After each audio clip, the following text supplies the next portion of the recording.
Oh, we're live. Welcome to another episode of Inside CG. Today, we are going over Fight IQ. This is episode 17 of Inside CG. My name is Pamal Mahdi. I'm joined today by Brian Harris and Ricky Valance. And the reason I've got these guys today on the podcast is because I've got an extensive knowledge in competing and fighting in the ring, but also coaching competitors as well. And today, what I wanted to do was pick their brains about finding out a little bit more about their opinion on Fight IQ. The big question is it something we're born with or is it something we develop? And I'm going to save my opinion until later. But first of all, Brian, is it something you're born with or is it something that you develop over time? I believe a bit of both, but mostly developed over time. Okay, cool. Let's go to you, Ricky. Yeah, I'm going to agree. Like, everyone has some form of pattern recognition, but after that's developed in the sport. All right, so for me and what I believe that you're born with some degree of athleticism, but the rest is developed over time. So it's very similar to what you guys said, essentially. So let's talk about Fight IQ in general. So Brian, tell us about how you developed yours over the years and what your Fight IQ went from when you were starting, whilst you were traveling through that journey of your first couple of fights, and then becoming more advanced and where it's at now, especially being a coach. You opened another dimension, right? Yeah, definitely. Mine obviously took a long journey through a few different styles. I trained at a couple of different gyms who had different styles, and then each one was sort of nurtured and my Fight IQ changed. Basically, my first sort of block was fast and hard and it was all about the win. And then as that starts changing, it's more about dealing damage and setting traps and trying not to take as much damage as you are in your first sort of fights while dealing as much damage as you can. And how you do that by taking the least amount of damage as possible. Mm-hmm. And how do you find your Fight IQ is now as a coach? Better now. So you learn twice. You learn when you do, and then in order to teach something, you have to fully understand it. And I think when you take a step out and you're looking inwards, you're looking from the outside inwards, you start seeing a lot more holes, a lot more openings, and a lot more reaction. And then that changes your game and helps you teach them. Mm-hmm. Pass on the gift of the Fight IQ. Yep. All right, Ricky, when we go to you, you say partly born with it, partly developed, something you learned over time. Tell us a bit more about your approach and your journey and how that's helped you. Mine was, partly born with, partly developed. As I said, a lot of Fight IQ for me comes from pattern recognition. Knowing the C followed B, which followed A, so you see someone's taking a step forward on the left leg, someone's come forward here with a jab, or come from the back, but recognizing those patterns before they happen, it's basically playing chess while your opponent's trying to play checkers. Like, you're trying to plan two moves ahead without thinking of it. That's your Fight IQ for me, is developing your style off of that. Like, using an example of my first fights, they were pretty much slugfests because you wasn't paying too much attention. Then you realize in the midst of that fight your opponent's got a tell, then suddenly the pattern's there. They shake the right hand before they throw the cross. I know I just got a blocker, lean back from it, I can counter that easy. Then once you realise that, everything kind of starts falling into place later. You develop your style off of that, you recognise these patterns, see your openings and take advantage of it, exploit them. Very interesting. Yeah, and I think for myself, when it comes to talking about Fight IQ, Brian, you're talking about hard and fast at the very beginning, and I'd say your first couple of fights, maybe there's not a lot of IQ whatsoever. It's just bang on and hope for the best, try and win as quickly as you can and get out. But as you progress, and then you obviously, one thing I had a lot of trouble with was gassing. So hard and fast also wasn't the best way of fighting, and especially when it comes to being able to last over 3 rounds, and then you hit a level where you have to start fighting 5 rounds, right? Your Fight IQ has to change. Yep. And this is something like my dad, who's my coach, was very big on, was like fighting smart as opposed to fighting brawler and just, balls to the wall. Because number one, you're going to end up with less brain cells in the long run. And number 2, you're also going to gas. And number 3, it's a lot harder for judges to judge what they're seeing in front, especially in Muay Thai, right? So your Fight IQ develops and changes. Yeah. So Brian, for you, fight 1 to 3 for me was that, hard and fast. And then over, fights 5, 7, and 10 is when, I'm in it for 5 rounds. How did your Fight IQ change? Share that with us before we'll ask Ricky. So same thing. For mine, it was a battle of who was fitter. Both wanted it as much. And then as they started to change, I started to realise I was always the taller person. So my IQ style started to change that I would only fight on the outside or in nice and tight.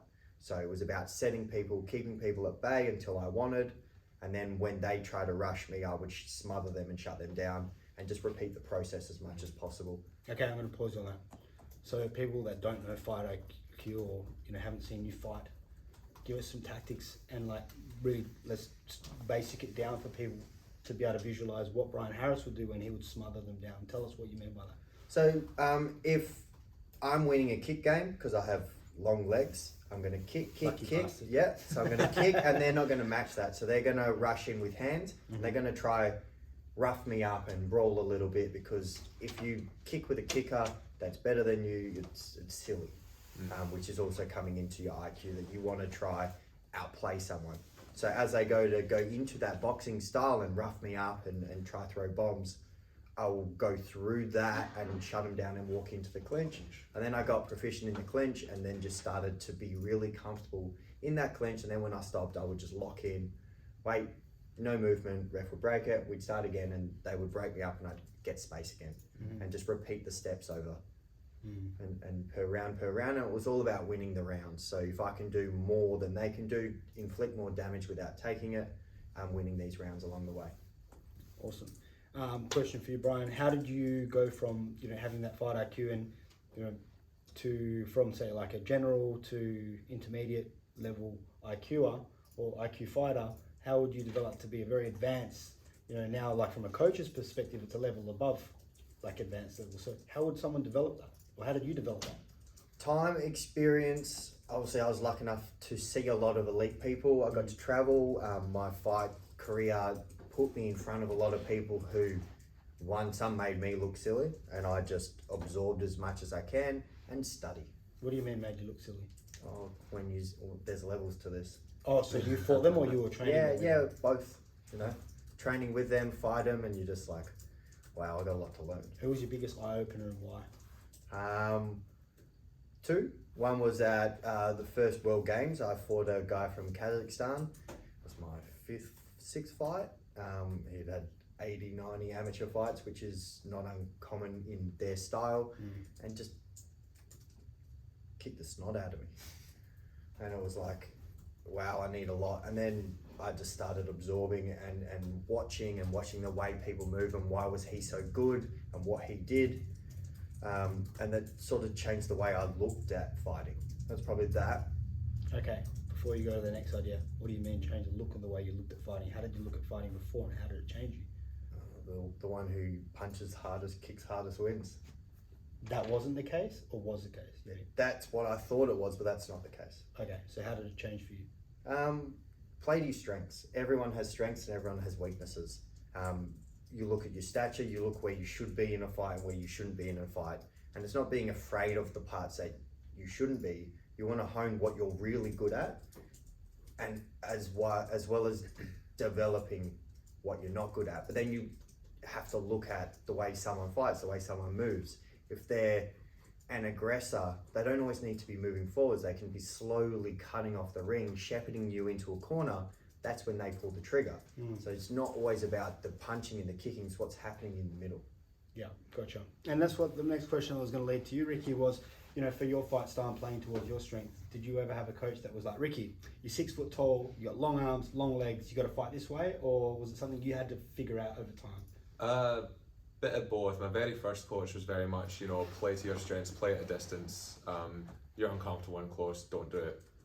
And then after I realised that was my weakness, I decided that I wanted to work on that more, because turning weakness into your strength, you don't really have one anymore, right? So much like Brian, I found that playing at a distance, great. Kick game, long punches, fantastic. Someone close at distance, I get uncomfortable, block a couple punches, walk in, get him in the clinch. Usually taller than him, can dominate that. Throw him away to distance again, and suddenly I've got control of the ring as well, because I'm placing them where he is. Yeah. So bit of column A, bit of column B, bit of what my coach told me, a bit of what I figured out by myself. Yeah, and I guess the question for our viewers and listeners out there is, how did that make your life easier when it came to competing in the ring, inspiring and fighting in situations? Minimum effort, maximum outcome. It turned me from throwing as many kicks and punches as I could in that 2-3 minute round to throwing less of them but more damage with every one. So Like I wasn't going pedal to the metal 110 miles an hour the whole time. Yeah. Nice and relaxed. Suddenly smashing with like really quick counters or keeping a distance, then Yeah. rinse and repeat. So it was basically doing less in order to get more. That played in 100%. your favor, given your body type and your the skills that you were technically born with. 100%, yeah. Or the limbs you were born with, Yeah. fighting to your strength. Yeah. And Brian, I'm the short guy in the middle of two tall guys here. I'm going to just turn to you. What was that for you, and describe that? Your body type, and how did you use that to your advantage, and how did that shape your fight IQ? Yeah, basically, I was always the taller one. Lucky. So, yeah, so always tall, skinny. So they were always going to try rip my body and take my head off. And that was essentially it. I'd cop a lot of leg kicks, but most of the stuff was the way someone fought me was very similar every single time. So the way I fought against that and broke that down was just repetitive per most fights. Yeah. So what did you work on in preparation for those fights, and what were you really like focusing on I for your body type? I had the luxury of having a brother that I fought with and trained with, so every day, and his style was the complete opposite to mine, and he was a counter fighter who would sit there, and it just worked hand in hand that he would just wail on me and try those big shots, which is essentially how most people would fight. So I used a lot of ring movement, changing in and out, and it was just about the first few rounds just set a pace and see if I could wear them down, and then start picking my shots. Yeah, nice. It's good. And for my fight style, being a shorter person against you tall bloody bastards, one thing I always found was hard was to like having a shorter range was always harder.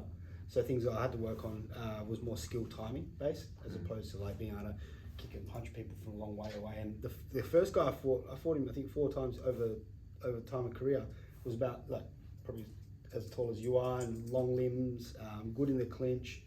Long legs, long arms, and one thing I had to work on is, breaking of rhythm, disruption of rhythm, and something that I was very blessed with from young age was watching very high level Muay Thai practitioners in the gym, because you didn't have a choice. Born in, just like sitting there watching, it makes you wonder why people do certain things, whether they move a certain direction to get a certain outcome, or they'll move a certain limb to get a certain reaction to be able to execute the thing they're looking for. And over time, what you go is, okay, it's just a game of cards, or it's a game of tricks. So the more bags of tricks you've got, the better you can impose your will on someone. And that's one thing that I really used to my advantage, because I didn't have the long limbs and long arms, long legs. But what I had there was working on things like how do I feint, and then how do I break the rhythm, and how do I, he's got a good kick, so what do I have to counter that? Or he's got a good push kick, a good knee, or a good punch, what can I use to have a counter to that? So my style was very much a counter style, which sometimes worked really well, and sometimes against really other styles maybe not so well. Like one turning point for myself was when I fought, I think one of the first 8 fights in a row here in Perth. I went to Thailand, and I tried to use my fight IQ that I developed from watching all these great Thai fighters over the years against a Thai. I got my ass kicked in front of TV, and the next day I went to the newsstand when I was getting a coffee or whatever it was, and there was a picture on the front page on the sports section of the newspaper, me getting push kicked in the mouth. And for me, that was pretty humbling. I was like, fuck, okay, my time has come where my fight IQ I've tried to apply it against someone that is a master of that same IQ, and there's no way I can beat it. And that was what I wanted to ask Brian yourself about. Like, you watch people like John Wayne Parr, for example. He's a great Western boxer, great